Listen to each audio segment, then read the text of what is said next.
Olá, boa tarde, seja muito bem-vindo. Estamos ao vivo e agora são 14 horas e 30 minutos pelo horário de Brasília. Vamos juntos conferir o que é notícia no Brasil e no mundo nesta sexta-feira. E olha só, o vício em jogos e apostas online tem preocupado autoridades e revelado estatísticas alarmantes. No Mato Grosso do Sul, o que cresceu junto com as bets foi o registro de agiotagem. Geralmente as pessoas começam apostando pouco em busca de dinheiro extra, mas logo o vício toma conta da rotina e com o tempo surgem grandes perdas. O uso do cartão de crédito, as dívidas e os empréstimos, muitas vezes feitos de forma ilegal. Embora a polícia ainda não consiga mensurar quantos empréstimos ilegais têm origem nas apostas online, os registros de agiotagem no Mato Grosso do Sul cresceram 68% em um ano. Dados da Polícia Civil mostram que entre janeiro e julho de 2025 foram registradas 25 ocorrências relacionadas à prática. No mesmo período neste ano, esse número subiu para 42. Segundo a polícia, a agiotagem, formalmente chamada de usura, consiste na cobrança abusiva de juros. Em muitos casos, quem empresta R$1.000, por exemplo, exige a devolução de até R$5.000. Os relatos mostram ainda que muitos passaram a esconder da família o tamanho do problema enquanto tentavam recuperar o dinheiro perdido com novas apostas, criando um círculo cada vez mais difícil de interromper. Em Campo Grande, por exemplo, conforme os dados da Secretaria Municipal de Saúde, os atendimentos médicos na rede pública por diagnóstico de jogo patológico passaram de 50 em 2024 para 162 em 2025. Apenas entre janeiro e junho deste ano já foram contabilizados 105 atendimentos. O jogo compulsivo é uma condição que precisa de tratamento e que reconhecer o problema é o primeiro passo para buscar ajuda. O tratamento da ludopatia, nome dado ao vício em jogos, envolve acompanhamento psicológico, além de grupos de apoio e, quando necessário, atendimento psiquiátrico. Na rede pública, o tratamento está disponível nos Centros de Atenção Psicossociais, os CAPs. Bom, e esse mercado bilionário de apostas provocou um rombo no orçamento das famílias brasileiras no ano passado. Em termos percentuais, pode parecer pouco, mas em um país onde o custo de vida é alto e o salário da maioria não chega ao fim do mês, quem sai lucrando é sempre a casa de aposta. As famílias brasileiras perderam 62 bilhões e meio de reais com apostas esportivas em 2025, segundo um estudo elaborado pelo Comitê Nacional de Secretários de Fazenda. O levantamento, baseado em dados do Banco Central, aponta que as plataformas de bets movimentaram mais de 350 bilhões em transferências via Pix no período, após a regulamentação do setor. O valor considerado como perda corresponde à diferença entre o dinheiro apostado pelos jogadores e o total devolvido em prêmios. Segundo a análise, esse prejuízo equivale a cerca de 0,68% da renda disponível das famílias brasileiras. Os pesquisadores observaram que, até meados de 2024, os pagamentos feitos às empresas do setor e os valores devolvidos aos apostadores mantinham um comportamento semelhante. No entanto, a partir de 2025, as transferências para as bets cresceram de forma acentuada, enquanto o retorno em premiações avançou em ritmo bem menor, indicando que o setor passou a reter uma parcela cada vez maior dos recursos movimentados. O boletim também aponta que o mercado pode ser ainda maior do que o registrado oficialmente, enquanto o Ministério da Fazenda informou que as empresas autorizadas faturaram 36,9 bilhões em 2025, estimativas indicam que as plataformas clandestinas podem representar entre 41% e 51% de todo o mercado. A proibição das apostas para beneficiários do Bolsa Família, implementada em outubro do ano passado, reduziu o ritmo de crescimento das transações destinadas às plataformas. Para os especialistas, o resultado reforça a preocupação com o aumento da vulnerabilidade financeira das famílias brasileiras, especialmente entre a população de menor renda, diante do avanço das apostas online e dos elevados níveis de endividamento observados no país.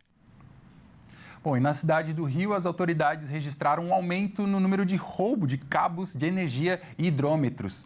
De acordo com a Polícia Militar, de janeiro a julho desse ano, mais de 120 pessoas já foram presas praticando crime. O número de furtos de itens de concessionárias como cabos de energia e hidrômetros aumentou 16,8% no estado do Rio de Janeiro entre janeiro e março deste ano, na comparação com o mesmo período de 2025. No sentido oposto, as ocorrências de furto em geral caíram 14,6%. Os dados foram divulgados pelo Instituto de Segurança Pública, que passou a disponibilizar microdados da violência para consulta pública. A nova ferramenta, chamada ISP Microdados, permite consultar ocorrências por bairro e por área de delegacia. Antes, esse nível de detalhamento precisava ser solicitado por meio da Lei de Acesso à Informação. Os dados serão atualizados a cada 3 meses e a entidade afirma que a periodicidade também permite corrigir eventuais inconsistências nas informações repassadas pelas delegacias. Atualmente, a plataforma reúne estatísticas de 1.536 tipos de ocorrências. Para as forças de segurança, o acesso a dados mais detalhados também pode ajudar no planejamento de operações e na distribuição do policiamento de acordo com as áreas com maior concentração de crimes. A série histórica de homicídios, por exemplo, está disponível desde 1991, enquanto os dados sobre feminicídio começam em 2016. Os dados de furtos de itens de concessionárias mostram aumento na Grande Tijuca e Vila Isabel, que lidera o ranking dos bairros com mais casos. Já foram 55 ocorrências contra 31 no ano passado. Andaraí, Grajaú, Maracanã e Tijuca também aparecem entre os 10 bairros com mais registros. Em nota, a Polícia Militar informou que de janeiro a julho prendeu 123 pessoas envolvidas nesse tipo de crime e apreendeu 493 quilos de material furtado. A formação do ciclone Bomba coloca os estados do Sul e parte do Sudeste e Centro-Oeste em estágio de alerta máximo nesta sexta-feira.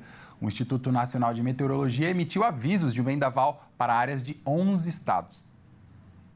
O ciclone extratropical já está formado e deve se intensificar sobre o Atlântico do Sul. A confirmação como bomba depende da queda da pressão nas próximas horas.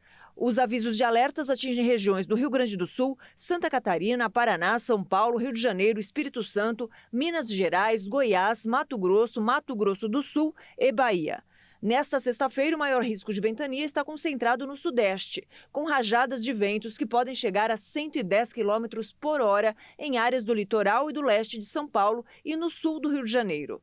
Os ventos também devem ser fortes no sul e em parte do centro-oeste, ainda sob influência da frente fria ligada ao ciclone que se intensifica. O sistema se formou entre o Uruguai e o Rio Grande do Sul e avança rapidamente para alto mar. Mesmo distante do continente, o ciclone continua influenciando o tempo na costa do sul e do sudeste, principalmente por causa da grande diferença de pressão entre o oceano e as áreas próximas ao litoral. O ciclone Bomba acontece quando uma área de baixa pressão se intensifica muito rápido. Isso costuma deixar o tempo mais severo, aumentando o risco de ventos fortes, chuva intensa e de uma mudança brusca na temperatura. No Sudeste, o avanço da frente fria sobre uma massa de ar quente também deve reforçar as rajadas. O mar também deve ficar muito agitado, as ondas aumentam na costa do Sul e avançam para o litoral do Sudeste durante o sábado e domingo. Segundo meteorologistas, os ventos podem variar de 90 a 110 km por hora no litoral paulista, na Serra do Mar, no Vale do Paraíba, na Costa Verde e no sul do estado do Rio de Janeiro. Em outras áreas de São Paulo e do Rio de Janeiro, além do sul de Minas Gerais, as rajadas podem ficar entre 70 e 90 km por hora. E com a chegada do ciclone Bomba no Rio de Janeiro, as autoridades cancelaram as aulas nesta sexta-feira e orientaram a população para se preparar para o fenômeno.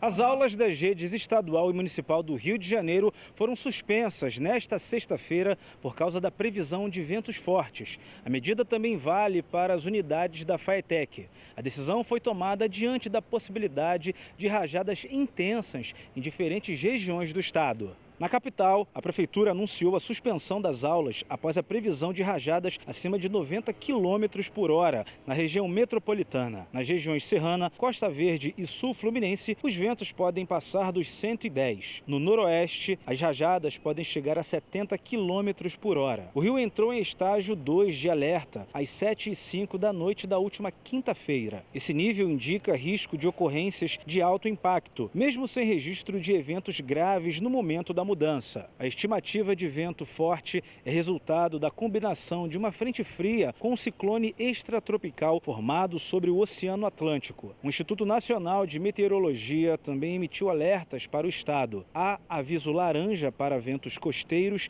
em áreas do litoral fluminense, incluindo as baixadas litorâneas e o norte do estado, válidos para todo o dia. Entre os municípios alcançados pelo alerta estão Cabo Frio, Arraial do Cabo, Armação de Búzios e Campos dos Goitacazes. Também há previsão de pancadas isoladas de chuva a partir do fim da tarde. Durante as rajadas, a orientação é permanecer em locais abrigados e evitar áreas próximas a árvores, placas e outras estruturas que possam cair. A AIMET também recomenda não estacionar veículos próximos a torres de transmissão e placas de propagandas. A população deve acompanhar os alertas da Defesa Civil e evitar atividades ao ar livre durante os períodos de maior intensidade dos ventos. Pois é, para a gente entender um pouco mais sobre esse assunto, agora nós vamos conversar com Francisco de Assis, ele que é consultor climático. Francisco, seja muito bem-vindo ao nosso jornal. Olá, boa tarde você que nos assiste, tudo bem? Tudo ótimo, prazer falar contigo.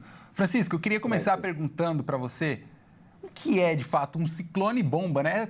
Tem até um nome diferente, né? Um nome incomum.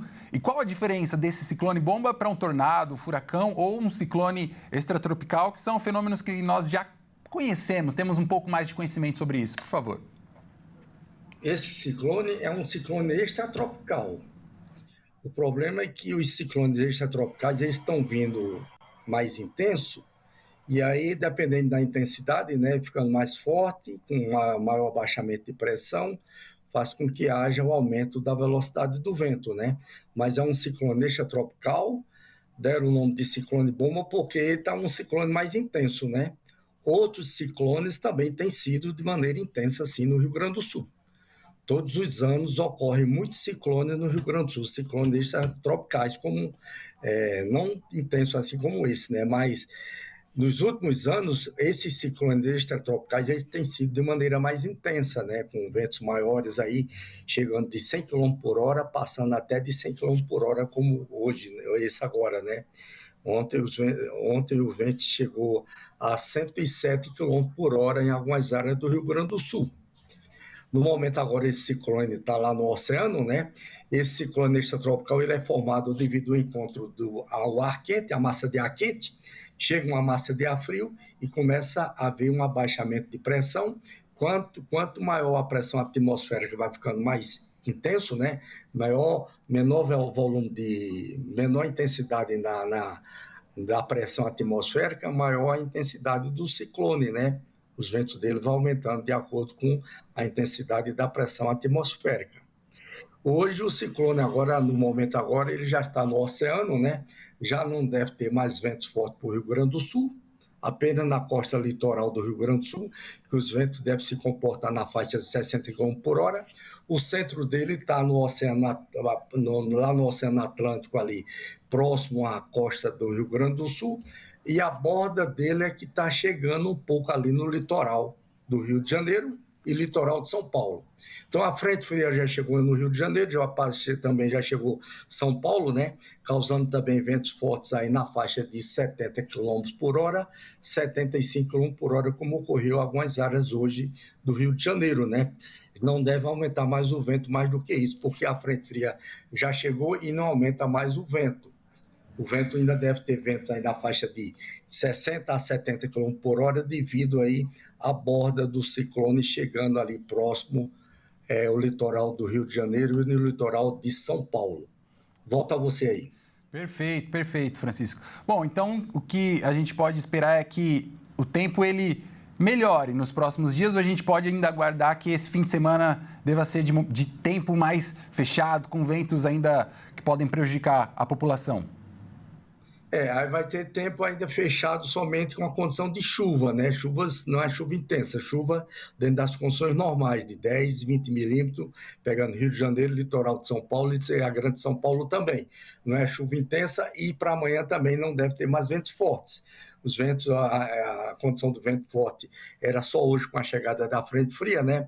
Já passou, e o vento forte também no litoral do Rio Grande do Sul, litoral de Santa Catarina, litoral do Paraná, com ventos nessa faixa aí de 60 a 70 km por hora. Não deve passar de 70 km por hora com a borda desse ciclone extratropical chegando ali na parte litorânea da região sul e também na parte litorânea da parte da região sudeste. Com você. Bom, e para a gente encerrar, Francisco, eu peço que você dê algumas orientações, então, para o nosso público, né? Apesar de ainda você nos dizer agora que pode estar aí melhorando o período, né? Apesar de vamos enfrentar uma ventania. Dê algumas orientações para o nosso público que está em casa, que mora exatamente nessas regiões, que pode se deparar com um vento, chuva um pouco fora do comum. Como que deve estar preparado para enfrentar esse fenômeno? A população tem que ficar atento, né, com as previsões, as condições do tempo que é indicado pela frente, né, também com os alertas meteorológicos, tanto do Instituto Nacional de Meteorologia, como também os alertas da Defesa Civil, né, sobre as condições de tempo pela frente, que ainda deve ter mais essas condições dos fenômenos de eventos extremos pela frente aí, principalmente agora durante a primavera, né, chegar agora mais ou menos aí até setembro para outubro, novembro, que deve ter mais frequência desses eventos pela frente, né? Chegada de frentes frias, também com chuvas intensas temporais, devido aí à contribuição também do fenômeno climático El Niño, que está bem ativo e que ainda deve ficar mais forte ainda pela frente. Volta você aí. Perfeito, perfeito. Bom, nós acabamos de conversar com Francisco de Assis, consultor climático. Francisco, muito obrigado pela sua participação e até a próxima. Obrigado a você, um abraço e até a próxima. Tchau, tchau. Grande abraço. Bom, a gente continua com o jornalismo porque o plenário do STF impôs uma derrota ao ministro Alexandre de Moraes. Uma brecha para os réus dos atos golpistas de 8 de janeiro foi aberta e agora eles poderão descontar de suas penas o período em que estavam cumprindo medidas cautelares ou presos preventivamente. O relator das investigações dos atos golpistas de 8 de janeiro, o ministro Alexandre de Moraes, sofreu uma derrota de 6-4 no plenário. Agora, a Justiça aceitará que o tempo em que os réus do golpe se mantiveram em medidas cautelares, como em recolhimento domiciliar noturno e usando tornozeleira eletrônica enquanto aguardavam o julgamento, pode ser excluída da pena de prisão. Assim, os condenados poderão recalcular o tempo necessário para cumprir as sentenças e o período em que estavam presos preventivamente deve ser considerado pela Justiça.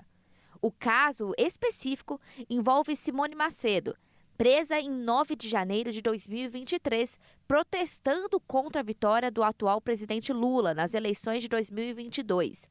Simone foi condenada a 1 ano de reclusão, em regime inicial aberto, por associação criminosa e incitação ao crime. A defesa recorreu ao STF para que o período em que usou tornozeleira eletrônica e ficou em recolhimento noturno fosse desconsiderado da pena. Mas, a princípio, o pedido foi negado pelo ministro Alexandre de Moraes. Simone recorreu novamente e o caso foi levado ao plenário. Os ministros Dias Toffoli, Flávio Dino e Nunes Marques acompanharam a decisão de Moraes, mas o ministro Cristiano Zanin abriu divergência. Para Zanin, cumprir recolhimento domiciliar noturno é semelhante a cumprir pena em regime aberto, que foi justamente o regime que Simone foi condenada. Zanin propôs que, para quem foi condenado a regime semiaberto, que o desconto funcione da seguinte maneira: 1 dia de recolhimento noturno deve valer por 1 dia de pena. E para quem foi condenado a regime semiaberto, 2 dias equivalem a 1 dia de pena. Já para os condenados em regime fechado, a regra só passará a valer quando o regime passar para semiaberto. Zanin foi acompanhado pelos ministros André Mendonça, Edson Fachin, Carmen Lúcia, Luiz Fux e Gilmar Mendes, derrotando Alexandre de Moraes. E o ministro do STF, Flávio Dino, acionou a Polícia Federal para investigar as chamadas emendas PIX. A decisão foi tomada após um relatório do Tribunal de Contas da União apontar graves irregularidades. O TCU fiscalizou quase 200 milhões de reais que deveriam financiar investimentos locais.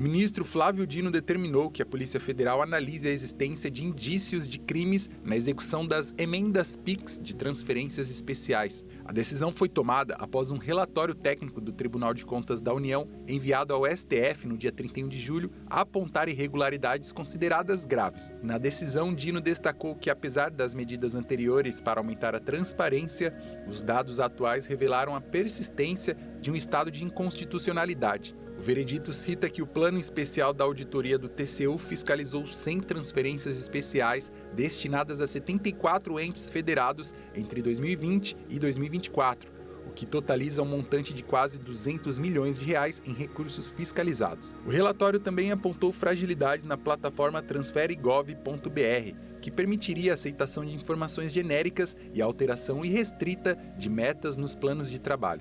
Além da determinação geral para a PF, Dino solicitou manifestações sobre fatos envolvendo a Companhia Nacional de Abastecimento, a CONAB. A denúncia apresentada pelo deputado Gustavo Gayer envolve emendas do deputado Lindbergh Farias, executados pela CONAB e destinadas à compra de alimentos. De acordo com a suspeita, os recursos teriam sido usados para adquirir produtos de cooperativas situadas fora do estado pelo qual o parlamentar foi eleito. Segundo a decisão, Lindbergh e a Câmara dos Deputados terão 10 dias para se manifestar. A decisão de Dino se soma a uma série de medidas adotadas pelo STF para aumentar a transparência na execução de emendas parlamentares. Bom, e em mais uma medida para restringir a imigração, Donald Trump assinou um decreto que mira organizações acusadas de promover o chamado turismo de nascimento nos Estados Unidos. Segundo o republicano, redes organizadas transformaram esse mecanismo em um negócio que facilita a chegada de milhares de pessoas ao país com esse objetivo. O que está acontecendo agora é que há pessoas criando negócios em torno disso. Pessoas ricas estão montando negócios em torno da cidadania por nascimento. Não era assim que deveria funcionar. É uma vergonha. Estão comprando sua entrada no país e não vamos permitir que isso aconteça. O decreto vem pouco mais de um mês depois da Suprema Corte reafirmar a vigência da 14ª emenda da Constituição americana, que garante a cidadania a quem nasce em território dos Estados Unidos, uma disposição aprovada após a Guerra de Secessão, para proteger os direitos dos antigos escravizados. Trump chamou de equivocada a decisão judicial e afirmou que sua administração agora busca introduzir mudanças dentro do marco legal vigente. Estamos tratando da questão da cidadania por nascimento. Tivemos uma decisão muito infeliz da Suprema Corte sobre esse assunto. Foi apertada, mas uma decisão muito, muito infeliz. Por isso estamos fazendo ajustes, porque é algo muito injusto. A legislação já permite que funcionários consulares neguem vistos quando suspeitam que uma pessoa viaja ao país para dar à luz. Com o novo decreto, o governo Trump também busca impedir a entrada daqueles que organizam ou participam dessas redes, em uma nova tentativa de limitar o acesso à cidadania por nascimento. E veja a seguir. Rebeca Andrade surpreende e alcança a maior nota do mundo neste ano na ginástica artística. A reportagem completa você confere no próximo bloco. Nós voltamos já.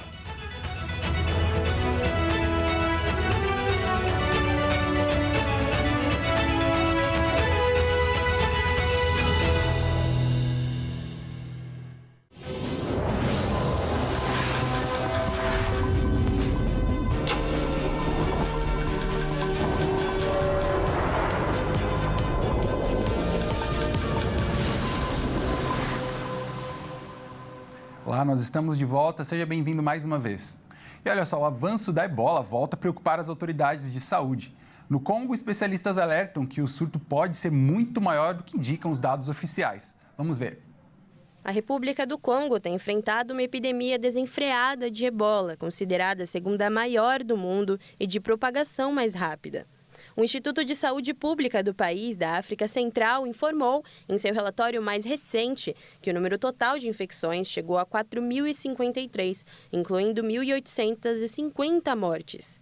Os especialistas acreditam que as infecções já estavam circulando meses antes das confirmações e, por fim, declaração do surto, que foi anunciado em 15 de maio desse ano. Com isso, a certeza é que os números de casos são muito maiores do que o registrado oficialmente. Uma reportagem publicada no mês passado mostra que o surto no Congo havia começado em janeiro, ou até mesmo antes. Os pesquisadores já tinham identificado mais de 500 casos suspeitos entre meados de janeiro e 15 de maio. Essa realidade traz à memória a época de pandemia por Covid-19. O número real de casos e mortes era muito maior do que os dados mostravam. Agora, no Congo, isso acontece por causa de alguns fatores, como sintomas iniciais atípicos, falta de testes específicos, barreiras culturais e conflitos armados na região. Até o momento, apenas o surto ocorrido na África Ocidental entre 2014 e 2016 foi maior, com mais de 28 mil casos registrados na Guiné, Libéria e Serra Leoa. O Dia dos Pais está chegando e para quem ainda está buscando presente, pesquisar antes de comprar pode ser crucial para um orçamento.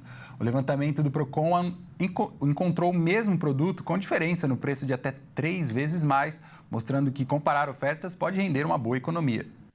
A pesquisa antes de comprar virou uma das principais formas de economizar neste Dia dos Pais. Neste ano, a expectativa é de que a data movimente cerca de 9 bilhões de reais no comércio brasileiro, com crescimento de mais de 13% nas vendas em relação ao ano passado. A intenção de compra chega a 44% dos consumidores, o equivalente a 73 milhões de pessoas. Eu acabei de comprar um rádio aqui, uma camisa do Timão, né? O meu pai, especificamente, ele é palmeirense, então a camisa do Palmeiras para ele seria ideal. Sinceramente, estou pensando um pouco o que eu vou dar para o meu pai, estou em dúvida, faço a pesquisa, procuro os valores, as variedades que tem. E pesquisar faz a diferença. Um levantamento do Procon encontrou diferenças de até 173% no preço. Na prática, isso significa que o mesmo presente pode custar quase 3 vezes mais, dependendo da loja escolhida. Entre os itens pesquisados estavam roupas, eletrônicos, livros, ferramentas e produtos de beleza. Em outro levantamento, desta vez com serviços de barbearias, a diferença chegou a 400%, dependendo do estabelecimento. Quem ainda vai às compras precisa ficar atento a muito mais do que o preço na vitrine. Vale comparar os valores em diferentes lojas, a forma de pagamento, o custo do frete para compras online e o prazo de entrega. Alguns minutos de pesquisa podem trazer uma economia gigante para o orçamento. A pesquisa também mostra que as lojas físicas continuam sendo as preferidas de quem vai presentear. 64% dos consumidores pretendem comprar presencialmente, enquanto 35% devem optar pelo comércio eletrônico. No ambiente digital, a expectativa é de um faturamento superior a 10 bilhões e meio de reais, impulsionado principalmente pela busca por promoções e comparação de preços. Roupas, calçados e tênis lideram a lista de presentes mais procurados, seguidos por perfumes, acessórios e eletrônicos. Independente da escolha, a orientação é a mesma. Pesquisar antes de comprar pode garantir um presente especial para o pai e ainda fazer bem para o bolso.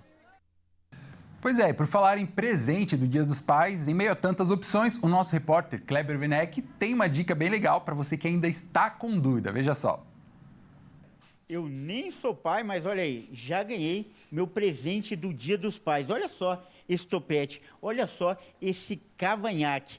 É uma dica legal aí para os pais. A gente, né, às vezes fica em dúvida de dar um presente, e um ótimo presente é esse aqui, né? Melhorar a autoestima do pai. Exatamente, e a gente procura colocar o melhor de cada um. Fala um pouquinho para a gente, o que você fez aqui para os pais que nos assistem terem uma ideia. O que eu fiz? Eu fiz a barba dele, que eu deixei ela do jeito que é o perfil dele, o cabelo num perfil que ele combina com ele, né? Sempre a gente, como a gente fala, visagismo, mas a gente hoje é arquiteto capelar. Então, esse vale-presente, né, que os pais podem ganhar, como o Dia dos Pais aqui para vir numa barbearia, ele é personalizado. Cada pai pode escolher o serviço que quer. Exatamente, pode montar o pacote e escolher o serviço que ele quer. Em todos os serviços que a gente tem, a partir da parte estética, de massagem, depilação, limpeza de pele, pedicure, manicure, podologia também, corte e barba. Então, todos os serviços estão disponíveis. Ele monta o serviço dele. Tá aí, então, se você está em dúvida, quer dar um presente diferente para o seu pai nesse Dia dos Pais, olha aqui a alternativa legal, um vale-presente em uma barbearia que vai fazer muito bem para a autoestima dele. Bom, agora é hora de falar de esportes no Redação Hit. Quem traz as informações é o Bruno Buenos Aires. Boa tarde, Bruno. Antes da gente ir direto pro esporte, e aí, gostou da dica do Kleber? Olha, eu gostei. Vou te falar que a barbeira, acho que qualquer homem aí, né, que se cuida, gosta de ir. E gostei dessa dica. Boa dica do Kleber, né? Bom, então vamos falar de esporte agora, mas não vamos falar de futebol por enquanto, não. Vamos falar de ginástica artística. Isso porque a maior brasileira na modalidade voltou a fazer história, né? Conta pra gente. Isso mesmo, Caio. Boa tarde pra você e também a todos que nos assistem. Bom, Rebeca Andrade voltou a mostrar porque é uma das maiores ginastas não só do Brasil, como do mundo. A campeã olímpica fez a maior nota da temporada no salto, mas mesmo assim ficou fora da final do Campeonato Brasileiro. Rebeca Andrade brilhou no Campeonato Brasileiro de Ginástica Artística em Brasília ao conquistar a maior nota do mundo no salto em 2026. A campeã olímpica recebeu 14,800 pontos após executar com perfeição um Yurchenko com dupla pirueta, confirmando a excelente fase no retorno às competições. Mas apesar da nota histórica, Rebeca não disputará a final do aparelho. Isso porque, pelo regulamento, é necessário realizar 2 saltos para se classificar. A brasileira fez apenas um, já que a apresentação contou apenas para a disputa por equipes, defendendo o Flamengo. A decisão foi tomada em conjunto com a comissão técnica da seleção brasileira e do clube. O objetivo é preservar a atleta e concentrar a preparação para o Campeonato Mundial de Roterdã em outubro, principal compromisso da temporada, primeira competição classificatória para os Jogos Olímpicos de Los Angeles 2028. Mesmo sem a vaga na final, o desempenho reforça que Rebeca segue entre as melhores do mundo. Ela agora lidera isoladamente o ranking das maiores notas da temporada em um único salto e demonstra que chega forte para buscar novos títulos internacionais. Isso aí, voltou com tudo a Rebeca, hein? Bom, agora vamos falar de futebol, Bruno, porque um atacante brasileiro está sendo disputado por vários clubes europeus, né? A gente quer saber quem é esse jogador, Bruno. Bom, Caio, é o Endrick aí, né? Depois da Copa do Mundo, o atacante deve estar de saída do Real Madrid. Ainda sem espaço, o jovem deve receber propostas oficiais aí nos próximos dias. Vamos acompanhar. De volta ao Real Madrid, o atacante Endrick voltou a ter seu nome especulado no mercado europeu. A passagem pelo Lyon deixou uma boa impressão e grandes clubes do continente já demonstram interesse no brasileiro. Após disputar a Copa do Mundo, Endrick se reapresentou ao Real Madrid. Sem o futuro definido no clube merengue, o atacante passou a ser monitorado por Real Betis, Real Sociedad e Villarreal. A Roma também entrou na disputa pelo jogador. O interesse do Real Sociedad não é novidade. O clube espanhol já havia ficado bem perto de acertar o empréstimo antes de sua ida para o Lyon. A negociação, porém, acabou não sendo concluída por causa de uma lesão no menisco do jogador. Com espaço no elenco do Real Madrid, que conta com Vinícius Júnior e Mbappé no setor ofensivo, Endrick deve buscar mesmo um novo clube. O impasse agora está no modelo da negociação. A Real Sociedad tenta um empréstimo simples, enquanto a Roma pretende apresentar uma proposta de empréstimo com opção de compra e cláusula de recompra para o clube merengue. Bom, e aqui em solo brasileiro, a Copa do Brasil pegou fogo essa semana, né, Bruno? Traz aí o que rolou pra gente. Bom, a Copa do Brasil aí já está definido os 8 melhores que estão nas quartas de final. Nesta semana foram decididos os jogos de volta da competição. Vamos conferir na reportagem. Estão definidos os 8 clubes classificados para as quartas de final da Copa do Brasil. Santos e Atlético Mineiro garantiram sua vaga na terça-feira. Com vitórias magras por 1-0, o Peixe fez o suficiente para eliminar o Remo, enquanto o Galo superou o Juventude em duelo marcado pelo gol da vitória no último minuto. Na quarta-feira, o Cruzeiro venceu a Chapecoense sem dificuldades por 2-0. Com o domínio das ações durante a maior parte da partida, a Raposa construiu o resultado com segurança e confirmou a classificação diante de sua torcida. O Grêmio derrotou o Mirassol em sua arena. Depois de ter empatado em 1-1 no primeiro jogo de ida em São Paulo, a equipe gaúcha aproveitou o fator casa para controlar o confronto e garantir a vaga entre os 8 melhores da competição. O Palmeiras, que já tinha uma boa vantagem, confirmou sua classificação mesmo com a derrota por 3-2 para o Fortaleza. O time cearense pressionou e até venceu o jogo, mas o resultado não foi suficiente para reverter a diferença construída pelo primeiro jogo do Palmeiras aqui em São Paulo. O Vasco surpreendeu o Fluminense e venceu o tricolor por 3-1. Com uma atuação eficiente no setor ofensivo, o Cruz Maltino aproveitou as chances criadas e eliminou seu rival carioca. O Internacional quase se complicou diante do Corinthians, mas avançou mesmo derrotado por 2-1. O Colorado sofreu pressão na maior parte do jogo, porém administrou a sua boa vantagem conquistada na primeira partida para assegurar a sua classificação. O Vitória conseguiu uma grande reação reverteu a desvantagem de 2-0 e goleou o Atlético Paranaense por 4-0 no Barradão. Empurrado pela sua torcida, o Leão Baiano teve uma atuação impecável e construiu uma das maiores viradas dessa edição da competição. Os confrontos às quartas de final da Copa do Brasil serão definidos em sorteio, marcado na terça-feira, às 11 horas da manhã, na sede da CBF no Rio de Janeiro. A Copa do Brasil volta ao calendário dos clubes ainda neste mês. A data base para os jogos de ida é do dia 26 de agosto. Já as partidas de volta estão previstas na semana seguinte, com data base em 3 de setembro. Bruno, então quero saber aí de você. Chegou quartas de final, ainda tem bastante jogo, muito time ainda vai ser eliminado até a decisão, mas quem é o grande favorito para você? Olha, o grande favorito é difícil falar, ainda mais em competição mata-mata. A gente já viu aí que pode ter muitas surpresas, assim como foi o Vitória ontem, que surpreendeu a todos, um 4-0, ainda mais depois que tinha sido o jogo de ida. Mas acredito que pela temporada, também por elenco, Palmeiras, Cruzeiro aí ficam com essas maiores vantagens. Mas acredito que não tem nada definido, ainda mais com final única, que é agora. Nada definido e aí pode surpreender a todos, viu? É verdade. O final única pode ser surpreendente para todos os lados, né? Tá certo, Bruno. Agradeço pela sua participação. Muito obrigado pelas informações. 18h30 você volta, né? Combinado, 18h30 eu volto com mais notícias aí dos esportes. Valeu, um grande abraço. Até. Bom, essa edição também fica por aqui. Muito obrigado a você por sua companhia. E para você que nos acompanha pelo Hit Notícias, fique agora com a sua programação local. Tchau, tchau.